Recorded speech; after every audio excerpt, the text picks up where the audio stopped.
So hello guys, आज का हमारी वीडियो का न्यू टॉपिक है। प्रीवियस हमने पढ़ा था कॉन्टेक्स्ट स्विचिंग। आज हम पढ़ेंगे हमारे new topic that is process scheduling. कि प्रोसेस शेड्यूलिंग होता क्या है। Process scheduling is a task of an operating system. ये एक टास्क है ऑपरेटिंग सिस्टम का, ठीक है। टास्क क्या मीन्स चैलेंज है ऑपरेटिंग सिस्टम का। That schedules processes into different states. जो प्रोसेसेस को, ठीक है ना, एक प्रोसेस है जो प्रोग्राम्स को, प्रोसेसेस को बहुत सारी डिफरेंट स्टेट्स में शेड्यूल कर देता है। मतलब कि शेड्यूल मीन्स शेड्यूल, हम किस चीज़ को शेड्यूल कर देते हैं, मतलब कि उसको लाइन वाइज लगाते हैं, शेड्यूल कर देते हैं उसको। जैसे कि बहुत सारे डिफरेंट स्टेट्स हैं, जैसे कि बहुत सारे डिफरेंट स्टेट्स में उसको प्रोसेसेस को शेड्यूल करता है ये प्रोसेस शेड्यूलिंग। जैसे कि different states like first is, हमारे पास 3 स्टेट्स हैं, ठीक है। जैसे कि first is ready state and the third is and the second is waiting state. Ready means जब एक प्रोसेस हमारे पास क्रिएट हो चुका है, प्रोग्राम हमने बना दिया है, अब उसको हमने रेडी कर दिया है, ठीक है, एग्जीक्यूशन करने के लिए रेडी कर दिया है। वेटिंग हम मतलब कि हमने वेट कर रहे हैं। वेटिंग स्टेट मीन्स जब हमने इनपुट दे दी और हम आउटपुट के लिए इंतज़ार कर रहे हैं। एंड रनिंग मीन्स हमारा प्रोग्राम रन हो चुका है, ठीक है ना। तो कितनी स्टेट्स होगी, 3 स्टेट्स होगी। First is ready state and the second is waiting state and third is running state.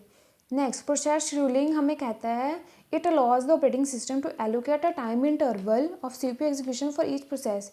ये हमें कहता है कि इट अलाउज ऑपरेटिंग सिस्टम, ये ऑपरेटिंग सिस्टम कहता है कि एक टाइम इंटरवल दे दो, ठीक है, एक टाइम इंटरवल दे दो जिसमें कि सीपीयू को एक टाइम इंटरवल दे दो हर एक प्रोसेस को एग्जीक्यूट करवाने के लिए, ठीक है ना। कि सीपीयू को एक टाइम दे दो कि इतने टाइम में उसने हर एक प्रोसेस को एग्जीक्यूट करवाना है, ठीक है। प्रोसेस शेड्यूलिंग है जो वो रिस्पॉन्सिबल है किन किन चीज़ों के लिए। Selecting another task for processing, ठीक है, वो रिस्पॉन्सिबल है कि वो प्रोसेसिंग के लिए बाकी दूसरे टास्क को भी सिलेक्ट करेगा, ठीक है। और allocating a time interval of CPU execution, और एलोकेट करेगा एक टाइम इंटरवल सीपीयू को हर एक प्रोसेस की एग्जीक्यूशन के लिए, ठीक है। Removing the running task from the processor, और प्रोसेसर में से रनिंग टास्क को रिमूव कर देगा, मतलब कि जो जो प्रोसेसेस रन हो चुके हैं उनको बाहर निकाल देगा। Keeping the CPU busy all the time, और हमेशा सीपीयू को बिजी रखेगा, ठीक है। Operating system maintains a separate queue, जो ऑपरेटिंग सिस्टम है वो मेंटेन करता है एक सेपरेट क्यू, अलग अलग क्यू हर एक प्रोसेस स्टेट के लिए, ठीक है। तो हमारे पास शेड्यूलिंग क्यूज़ क्या है, इसमें हमारे पास प्रोसेस शेड्यूलिंग में हमारे पास 3 शेड्यूलिंग क्यूज़ हैं। फर्स्ट इज जॉब क्यू, ठीक है, and the second is ready Q and the third is waiting queue और डिवाइस क्यू। जॉब क्यू में क्या होता है, this queue keeps all the processes in the system. Job queue में ये जो क्यू है ये सारे प्रोसेसेस को सिस्टम में रख लेता है, संभाल के रखता है। रेडी क्यू में क्या होता है, this queue keeps a set of all processes residing in main memory reading and waiting to execute. ये जो क्यू है एक सारे प्रोसेसेस का सेट बना लेता है मेन मेमोरी में, ठीक है, ताकि वो उनको रेडी, पहले तो उनको, ताकि उन सारे प्रोसेस को पहले रेडी करे और फिर उनको वेट करने के लिए कहे, एग्जीक्यूट करने के लिए उनको वेट करने के लिए वेट करवाता है, ठीक है। ये होता है ready Q. A new process is always put in this Q. जो रेडी क्यू है इसमें हम हमेशा ही एक नया प्रोसेस डालते हैं।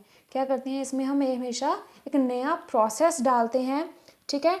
अब डिवाइस क्यू में क्या होता है, this process the processes which are blocked due to unavailability of an input output device constitute this queue. ये जो प्रोसेस है ये ब्लॉक्ड है, क्यों, क्योंकि इसमें ना ही इनपुट है ना ही आउटपुट है, ठीक है। क्योंकि ये जो क्यू है ना ही इनपुट लेता है ना ही आउटपुट देता है, ठीक है। इसमें अनअवेलेबिलिटी होती है इनपुट आउटपुट डिवाइसेस की। Process scheduling make use of a variety of scheduling queues. जो प्रोसेस शेड्यूलिंग है वो बहुत सारे शेड्यूलिंग क्यूज़ की वैरायटी से बना होता है, ठीक है।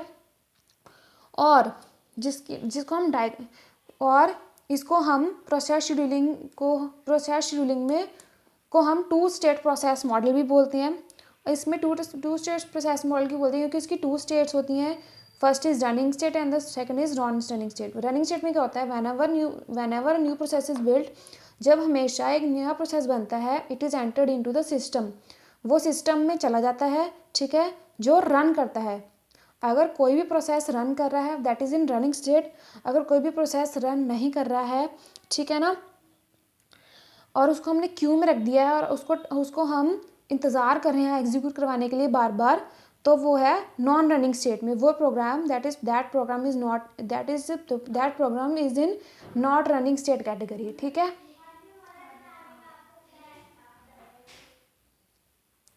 ठीक है, अब इसको हम डायग्राम से समझते हैं। ये आ गई हमारे पास job queue, the second is ready queue, the third यहाँ पे आ गया सीपीयू, ठीक है। फर्स्ट के हमारे पास job queue, second is ready queue, third is CPU. यहाँ पे आ गई इनपुट आउटपुट हमारी, और यहाँ पे आ गई इनपुट आउटपुट वेटिंग क्यू, ठीक है।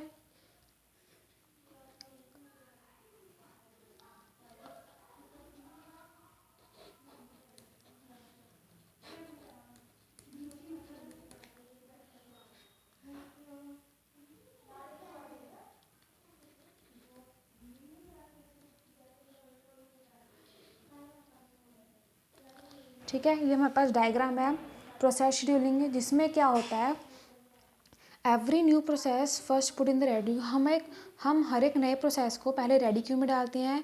It waits in the ready queue, वो वेट करता है रेडी क्यू में, ठीक है, until it is finally process, जब तक वो फाइनली प्रोसेस नहीं होता एग्जीक्यूशन के लिए। Here the new process is put in the ready queue, जो हम नए प्रोसेस को रेडी क्यू में डालते हैं और उसको वेट करवाते हैं जब तक वो एग्जीक्यूशन के लिए सिलेक्ट नहीं हो जाता है, ठीक है।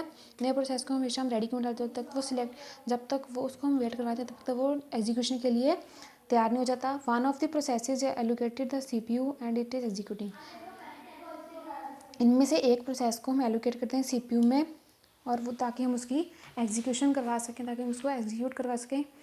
The process should issue an input output request, वो जो प्रोसेस है वो इशू करता है इनपुट आउटपुट रिक्वेस्ट, ठीक है। वो एक इनपुट आउटपुट रिक्वेस्ट करता है कि हमने इनपुट दिया, हमारे को आउटपुट दे दो, वो कहता है, इसलिए फिर वो क्या कहता है it should B place in input output Q, वो इनपुट आउटपुट क्यू में चला जाता है, ठीक है। The process should create a new सब प्रोसेस, जो प्रोसेस है वो एक नया सब प्रोसेस क्रिएट करता है। फिर the process should be waiting for its termination, जो प्रोसेस है एक नया प्रोसेस है वो जब तक रुकेगा जब तक वो चल नहीं जाता, फिर वो इनपुट कहता है कि मैंने इनपुट दे दिया, मेरे को आउटपुट दे दो, वो कहता है। फिर वो थोड़ी देर इंतज़ार करता है, कहता है कि मैंने इनपुट दे दिया, मेरे को आउटपुट के लिए वो इंतज़ार करता है, वेट करता है वेटिंग क्यू में। द प्रोसेस शुड बी अपनी कंप्लीशन के लिए, अपनी टर्मिनेशन के लिए वेट करता है।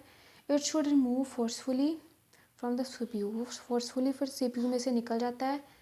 एज अ रिजल्ट इंटरप्ट, जब इंटरप्शन आ जाती है, वंस इंटरप्ट इज़ कम्प्लीटेड, जब इंटरप्ट कंप्लीट होती है, it should be send back to ready queue, वो फिर दोबारा रेडी क्यू में चले जाता है। जब इंटरप्शन अकर हो जाती है तब वो फिर दोबारा रेडी क्यू में चला जाता है, ठीक है। फिर वापस वो रेडी क्यू में चला गया, ठीक है। देख, एक नया प्रोसेस था, रेडी क्यू में आया, ठीक है। रेडी क्यू में से फिर वो क्या हुआ, उसने जब तक वेट किया जब तक उसका एग्जीक्यूट नहीं हो गया, ठीक है। इसमें से एक प्रोसेस, इसको बहुत सारे प्रोसेसेस थे, ठीक है, उन्होंने इंतज़ार किया जब तक वो उनमें से एक प्रोसेस को सीपीयू में भेज दिया एग्जीक्यूशन के लिए। उस प्रोसेस को कहा गया, वो प्रोसेस कहता है कि अब तो इतनी देर हो गया, मैं इनपुट दे दी मैंने, अब आउटपुट दे दो। उन्होंने कहा कि फिर कंप्यूटर कह रहा है कि वेट करो ताकि तुम्हें प्रोग्राम टर्मिनेशन ताकि कंप्लीट मिले तुम्हें।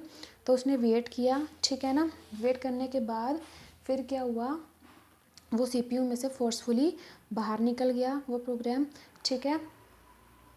फिर जब इंटरप्शन आ गई तब वो फिर दोबारा रेडी क्यू में वापस चला गया। यह था हमारा प्रोसेस शेड्यूलिंग कि प्रोसेस शेड्यूलिंग क्या होती है, उसके शेड्यूलिंग क्यूज़ क्या हैं, उसका प्रोसेस मॉडल्स क्या हैं, उसके प्रोसेस मॉडल टाइप्स क्या हैं, और कैसे एक प्रोसेस चलता है, ठीक है। सो आज के लिए थैंक यू।